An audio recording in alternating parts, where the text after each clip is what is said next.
कैसे हो? आज नया चैप्टर अध्याय 7 जीव जनन कैसे करें।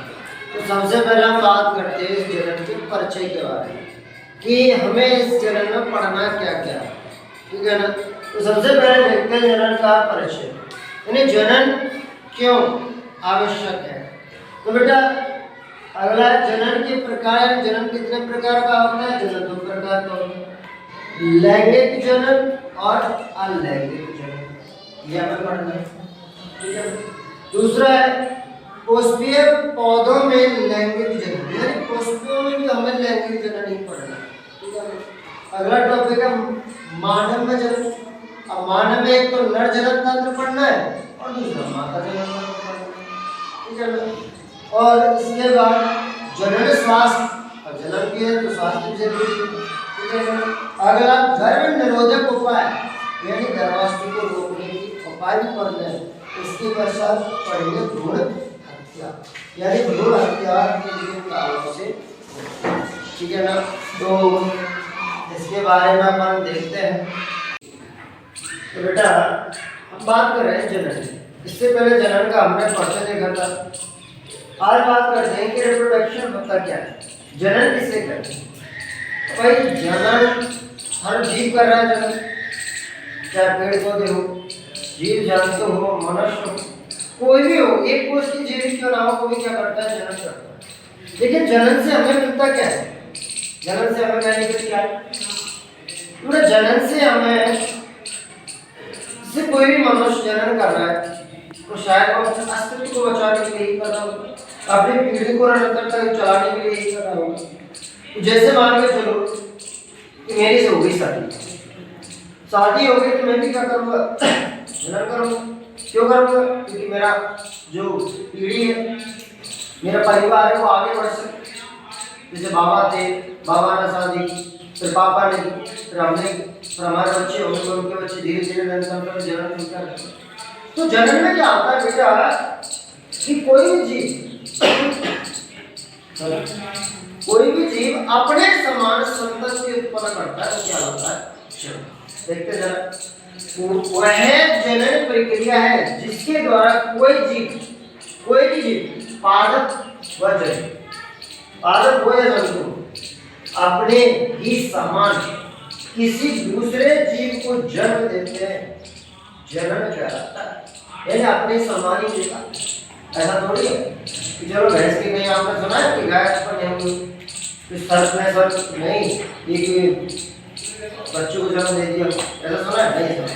कि जैसा जीव है वैसा ही उसका आगे की संतान। जैसे नीम का पेड़ है, नीम के पेड़ में हम पौधा लगा, ऐसा थोड़ी नीम के पेड़ में आम निकला, ऐसा नहीं होगा। यानी जैसा पेड़ है वैसा ही वो जन्म उत्पन्न करता है। जनन के उद्देश्य क्या क्या हो सकते हैं? जनन का उद्देश्य जनन द्वारा पृथ्वी पर जीव एवं जीवन का अस्तित्व बनाया, यानी जनन के द्वारा जितने भी जीव हैं पृथ्वी पर अपने अस्तित्व को बनाने के लिए क्या करते हैं? जनन करते हैं।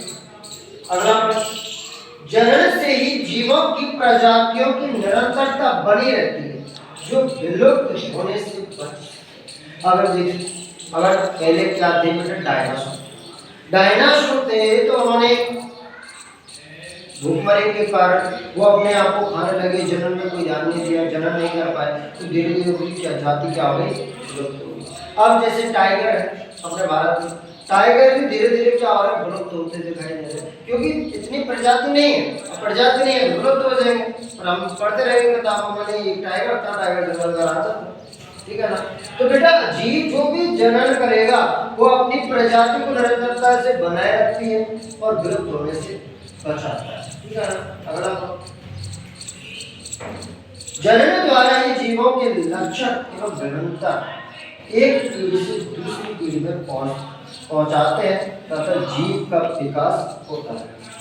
यानी जनन के द्वारा ही जो लक्षण माता पिता के हैं वो एक पीढ़ी से दूसरी पीढ़ी में चले, ठीक है ना। तो ये होता है जनन का उद्देश्य। तो बेटा हमने अभी देखा था जनन और जनन के उद्देश्य देखे थे। अब बात करते हैं डीएनए। तो डीएनए होता क्या है जनन में सबसे महत्वपूर्ण जो चीज होती है वो डीएनए, ठीक है ना। डीएनए का पूरा नाम होता है डीऑक्सीराइबोन्यूक्लिक, ठीक है ना। इसका जो पूरा नाम है बोर्ड में कई बार पूछा गया है डीएनए का पूरा नाम क्या होता है, डीऑक्सीराइबोन्यूक्लिक अम्ल होता है। अब जनन में क्या उद्देश्य है इसका, डीएनए का जनन जीवों का एक अस्तित्व बनाए रखता है, यानी जनन होता है वो जीवों का अस्तित्व बनाए रख रहा है। ये बात हमने पहले ही बताई थी आपको। जनन की घटना वास्तव में डीएनए पर निर्भर करती है, यानी जो जनन है और जनन की जो घटना होगी वो डीएनए पर निर्भर होगी, ठीक है ना। डीएनए में किसी भी जीव के शरीर की संपूर्ण सूचनाएं कोड के रूप में संचित है। अगर जो कोड जिसे गुआनिन साइटोसिन कोड होते हैं छोटे छोटे, तो वो माता पिता का जो डीएनए है उस वहां से कोड यानी सूचना होगी, सूचना धीरे धीरे संतति कोशिका में क्या हो जाती है, चली जाती है। और जैसे डीएनए के पास सूचना है कि इसका पैर बनना है, हाथ बनना है या हाथ में 6 उंगली बननी है, तो वो सारी का सारा जो कराया धराया होता है, जो मात्रा होता है वो डीएनए के ऊपर होता है, कितना शरीर में विकास करना है कितना नहीं करना।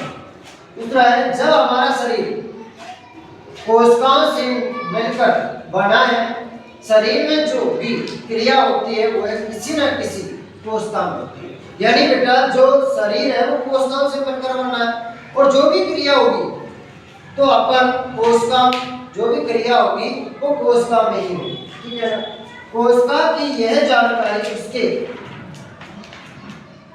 केंद्रक में पाए जाने वाले गुणसूत्रों को उपस्थित होती है, यानी केंद्रक में पाए क्या पाए जाते हैं, गुणसूत्र पाए जाते हैं, और गुणसूत्र होता है डीएनए, ठीक है ना। क्या होता है, डीएनए होता है, आनुवंशिक कोड होते हैं उपस्थित डीएनए के द्वारा प्राप्त होती है। इसलिए हम डीएनए को कह सकते हैं बेटा लोग डाल कि डीएनए सूचनाओं का भंडार है, और जो डीएनए है वो बहुत सारी सूचनाओं को ग्रहण करता है, एक पीढ़ी से दूसरी पीढ़ी में स्थानांतरण कर देता है। ये भी जो डीएनए होगा वो नर के जो शुक्राणु है उनमें होगा और मादा के अंडाणु उनमें होगा।